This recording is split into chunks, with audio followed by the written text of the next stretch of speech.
Oke, assalamualaikum warahmatullahi wabarakatuh. Selamat berjumpa kembali ya dengan saya Bung Pais di channel yang berbahagia ini ya. Sahabat-sahabat sekalian, pada kesempatan ini saya dengan tegas ya meminta dengan hormat kepada Pak Prabowo mundurlah sebagai ketua umum Gerindra, partai politik Gerindra, dan ketua pembina Gerindra. Sahabat-sahabat sekalian, kenapa saya meminta mundur? Saya akan membuat dialektika kita berpikir sebagai bangsa ini. Bagaimana kita ini sebagai bangsa yang jatuh ke lubang yang sama berkali-kali itu apa namanya? Silakan Anda jabarkan sendiri. Nah, saya sebagai salah satu aktivis 98 yang tidak berharap jabatan apapun di Republik ini, saya tegaskan dulu, dan tidak ingin menjadi apapun di Republik ini, dan tidak ingin juga diundang berbicara di tempat manapun masalah politik ya di Republik ini ya. Saya hidup satu zaman dengan Pak Prabowo yang pada waktu itu kostrat.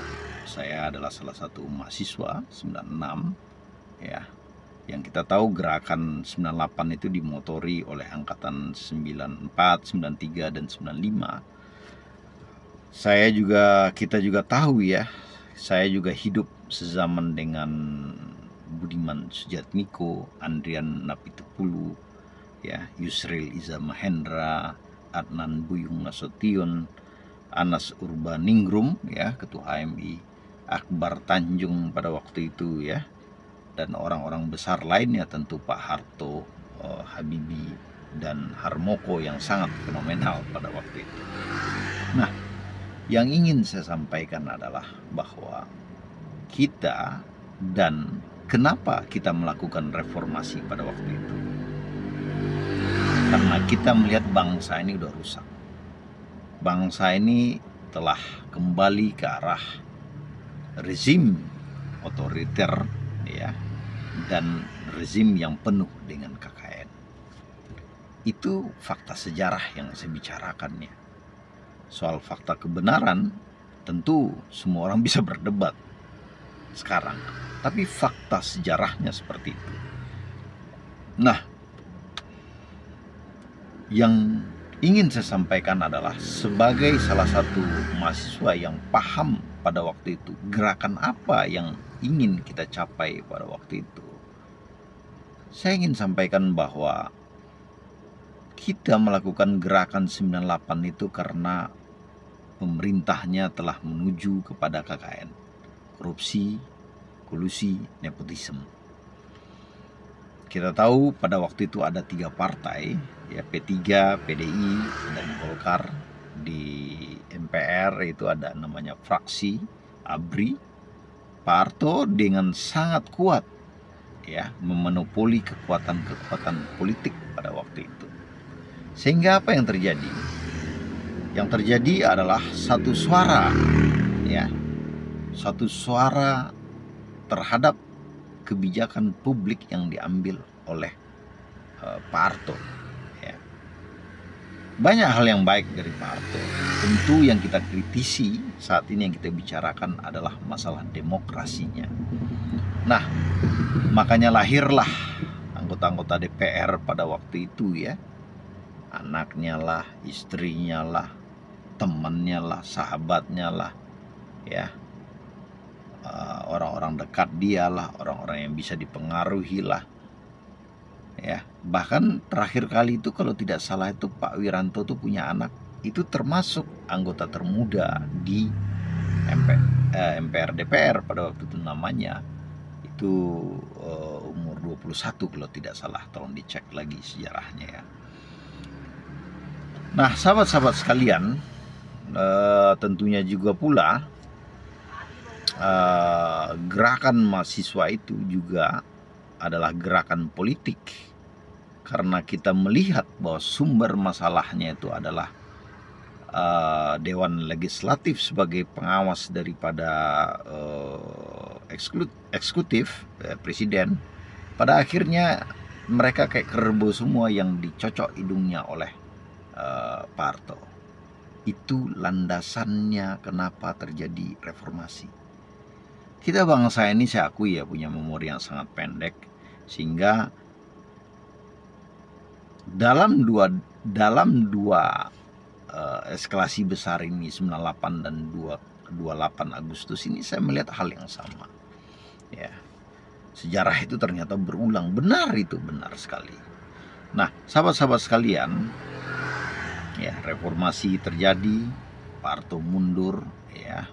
Arsiteknya salah satunya adalah Cak Nun, ya.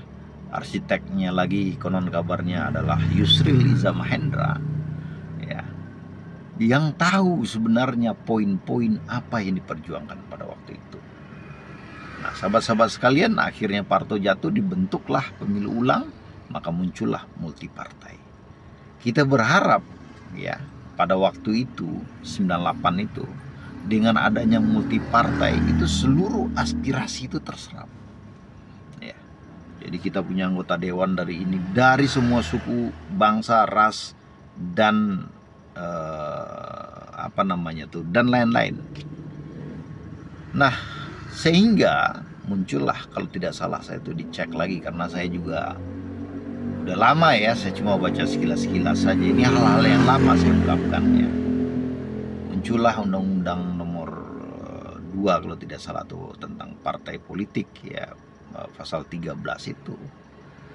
Ya, pertama itu ABRI dilarang, ya, menjadi pejabat publik, ABRI aktif artinya, ya. Anda lihat, bayangkan sekarang, ada nggak? Yang kedua adalah kalau seseorang itu menjadi pejabat publik, mau itu presiden, wakil presiden, MPR, DPR, bupati, DPRD, dan sebagainya, itu harus mundur dari partai politiknya. Ini poin yang ingin saya sampaikan, Pak Prabowo. Ya. Kenapa itu terjadi? Kenapa itu dimasukkan pasal itu pada tahun 99 itu di Undang-Undang Partai Politik, ya? Karena kita belajar dari sejarah. Kita tak ingin menjadi bangsa keledai, ya, yang terperosok pada lubang yang sama. Saya tahu, ya, saya paham, ya, mungkin banyak kader yang tidak sesuai dengan apa yang saya pikirkan. Tetapi ini adalah sejarah yang ingin saya sampaikan, wahai rakyat Indonesia. Ya. Ingin saya sampaikan. Di tengah perjalanan, ya, pasal itu dibajak kembali. Kalau tidak salah runtutannya itu tahun 2002, tahun 2004, dan tahun 2008 itu pasal jadi hilang. Artinya maknanya jadi beda, sehingga semua orang, ya, menjadi pejabat publik, ya, menjadi anggota dewan, ya, bisa merangkap jabatan. Di samping itu kita juga perjuangkan pada waktu itu, kalau saya ingat itu adalah bahwa suara anggota DPR itu boleh berbeda dengan partainya. Karena hakikatnya anggota dewan itu bukanlah mewakili suara partainya, tapi adalah suara rakyat. Itu pun dikebiri oleh para pimpinan partai. Tentunya saya langsung menuduh dan menduga, karena anggota DPR itu adalah anggota partai, ya, dia harus, kenyataannya harus ikut ketentuan-ketentuan dari partai. Puncaknya adalah 2025. Kita lihat di kabinet, siapa yang ketua partai yang nggak masuk? Sebutkan aja. Ya.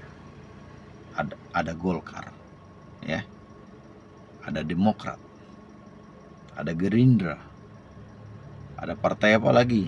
Partai apa lagi? Partai apa lagi? Partai apa lagi? Ya. Di samping itu, pengurusnya juga masuk. Ya cek sendirilah pejabat siapa, yang menjabat apa, ya rangkap jabatan apa, rangkap jabatan apa. Ini yang ingin kita hindarkan pada waktu itu, konflik interest. Ya, itu menjadikan seseorang itu bias dalam memutus. Akhirnya apa sekarang yang terjadi? Kita mengulang sejarah yang sama.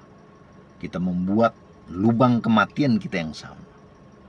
Makanya itu, saya berharap kepada Pak Prabowo segera kembalikan hal ini ke roh reformasi yang dulu kami perjuangkan, yang dulu kita bersama ingin bangsa ini lebih baik. Karena apa? Karena dari partai politik itulah, ya, lahirlah anggota-anggota dewan. Kalau partai politik pada akhirnya berpikir pragmatis, maka kita akan menggali kuburan kita masing-masing di republik ini.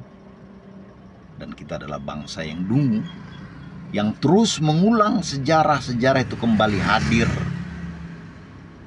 ya, ke dalam diri kita.